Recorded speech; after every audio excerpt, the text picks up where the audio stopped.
Hongera. Hongera. Hongera. Hongera kwa Suluhu. Mnyama nimeingia group stage. Lakini bila bao.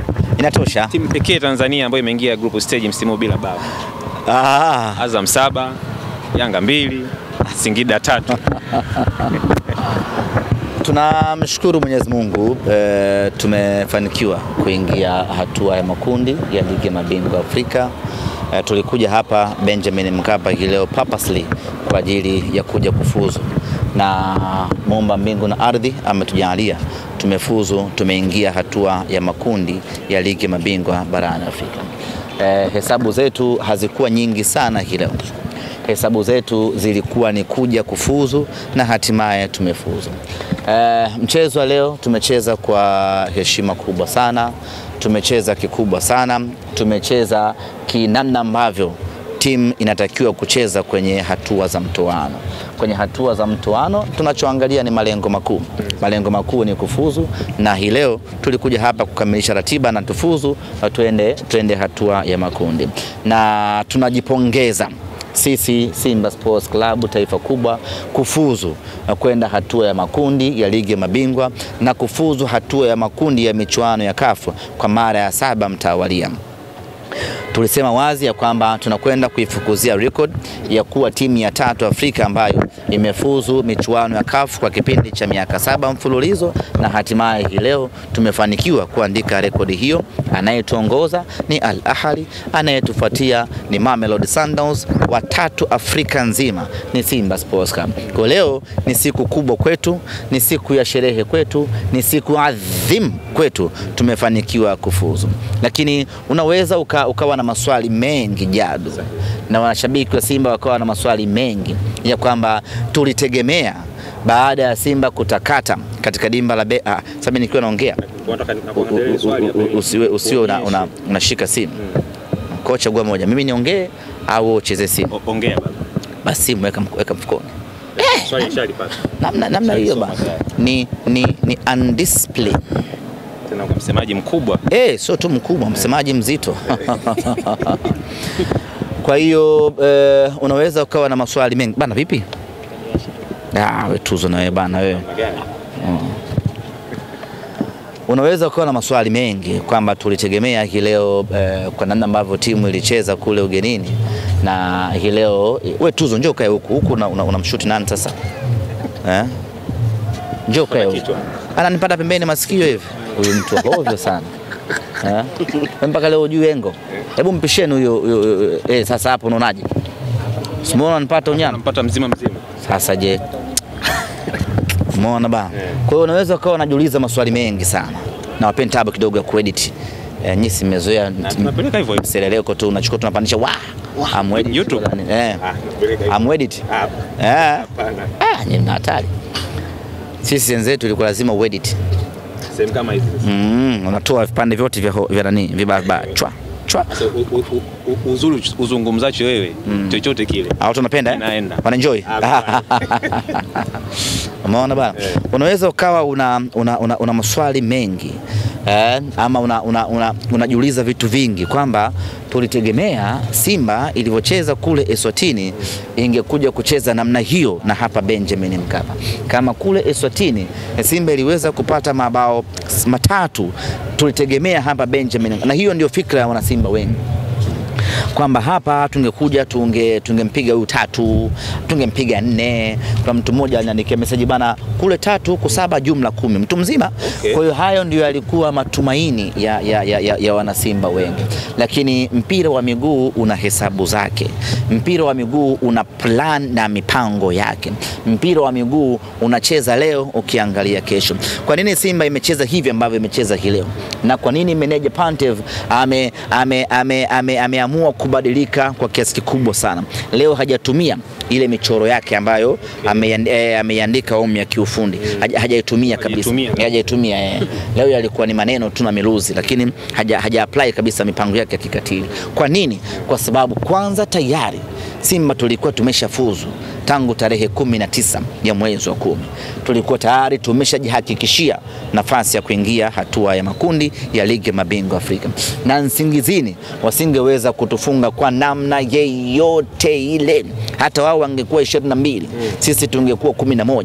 Bado hawakuwa na uwezo wa kutufunga kutokana na ubora wa timu yetu ya Simba Sports Club. Sasa kwa nini timu imecheza namna hii leo? Tumecheza mchezo leo tukiwa tumeanza kujiandaa na mechi ya tarehe 30. Kimsingi ni kwamba mechi yetu ya leo imeathiriwa pakubwa na mechi yetu ambayo tunakwenda kucheza siku 3 ijayo, kwa maana mechi ya ligi kuu ya NBC. Sasa mechi hii ya leo mwalimu asingejifungua, asingewaruhusu wachezaji kupambana, asingewaruhusu wachezaji kucheza kwa nguvu kubwa, asingewaruhusu wachezaji kukimbia mwanzo mwisho, asingewaruhusu wachezaji kucheza kwa pressure kubwa, kwa sababu unapoteza nguvu ambapo siku 3 mbele yake una kibarua cha kucheza mechi nyingine, na mechi yenyewe hiyo sio hapa Dar es Salaam, mechi yenyewe ni Tabora, mbali kweli kweli. Maana yake leo hii umecheza mechi hii, alafu ukacheza kwa kupambana, mkajitia pressure, mkahangaika, vijana wakapoteza energy, wakapoteza na power, wakapoteza nishati yao, alafu siku 3 baadaye unaingia kucheza mechi ngumu dhidi ya TRA, lazima utapoteza tu. Sasa kwa kuangalia umuhimu wa mechi ile dhidi ya TRA na kuangalia mechi hii, tayari hesabu zetu zimeshakaa sawa sawa. Biashara asubuhi, jioni mahesabu. Leo sisi tulikuwa tunafanya mahesabu tu baada ya kuwa tumeshafanya biashara asubuhi kule Eswatini. Sasa ukiangalia leo hii ni tarehe 26. Kesho vijana wanafanya recovery tarehe 27. Tarehe 28 safari ya kuelekea Tabora. Tarehe 29 ndio ufanye mazoezi kidogo pale Ali Hassan Mwinyi alisali moja. Tarehe 30 unashuka uwanjani. Umeiona ratiba ilivyokaa vibaya baba. Ukimalizana na TRA tarehe 30, tarehe 31 safari, tarehe 1 ufanye mazoezi ya maandalizi, tarehe 2 una Azam FC. Mwalimu nani anaweza akatumia nguvu kubwa kwenye mechi ambayo tayari hesabu zake zimeshakamilika? Na ndio maana hii leo mwalimu akawaachia vijana wacheze kwa kurelaxi. Tungepata magoli tungefurahi, lakini akawaachia vijana wacheze, waenjoy, watunze nishati, wajiandae na mechi inayokuja dhidi ya TRA. Nazungumza na Ali Mayai Tembele, akasema kwamba hii leo kocha amecheza ile objective football, mpira wa malengo. Bila shaka hii ni faida ambayo nyinyi mnayo, kwa sababu mlipata matokeo ugenini, kwa hapa hamna pressure tofauti na wengine. Kwanza nilisema siku zile kwenye press, sisi mechi hii ndio watu pekee ambao tunakwenda tukiwa tumerelax, hatuna pressure hata moja. Tunakwenda kwenye mechi hii, yani tunatoka nyumbani tukiwa tuko group stage. Tunakuja Benjamin Mkapa tupo group stage. Tunaingia mechi inaanza tupo group stage. Mechi inamalizika mnyama yupo group stage. Sasa una pressure ya nini? Hatuingi, sisi hatupo kwenye escape from Sobibo. Sisi tayari tumeshayapatia maisha. Kwa lazima tuitumie hiyo nafasi. Na ukiangalia kwenye mechi za mtoano lazima ucheze kimahesabu. Either utacheza kwa pressure kubwa kwenye mechi ya ugenini, nyumbani unakaanga chips, au ugenini utacheza kwa low tempo, alafu nyumbani unakaza men. Kwa lazima uwe na hizo hesabu. Sisi ugenini tayari tulishamaliza kazi, tulicheza kwa pressure kubwa, tulifanya pressing ya hali ya juu na tulitumia nguvu kubwa kule, kwa sababu tulikuwa tuna siku 5 za kupumzika hapa. Sasa huwezi kutumia nguvu kubwa leo kwa sababu una siku 3 pekee na 1 ya safari. Huwezi kwenda kucheza mechi inayofuata kwenye ubora wa hali ya juu. Kwa hiyo tukatumia akili kuu, yani tukatumia akili ya kesho yake. Yes, kwamba tumeshafuzu, tucheze zetu taratibu, tupigiane pasi, watu waenjoy. Na mwalimu alikuwa anatengeneza mfumo mwingine hapa. Kuna mfumo wa Eswatini tayari umeshakubali. Huo hana mashaka nao. Huo akitaka kuua mtu mchana kweupe ndo anatumia mfumo huo ule wa Eswatini. Na watu wake nao tayari wa kukamilisha huo mpango. Sasa alikuwa anatengeneza mpango mwingine, plan B, akitaka kumninginiza mtu. ndo alikuwa anatengeneza mpango huu, na kila kitu kimekwenda vizuri. You are very happy. Umesema kwamba ni mara ya 7 nyinyi mna qualify mfululizo. Nimepita kwenye peji ya Wananchi wanasema timu ya kwanza kutokea Tanzania kufuzu mara 3 mtawalia hapo. Kila mtu hesabu chake basi, ndio cha muhimu. Lakini wewe si umesema ni mara ya 7? Mara 7. Wao ndio wa kwanza. Kila mtu hesabu chake, Wala hayaumizi. 3 na 7 kaka, 3 na 7. 3 na 7. Mimi nasema pekee. 3 na 7.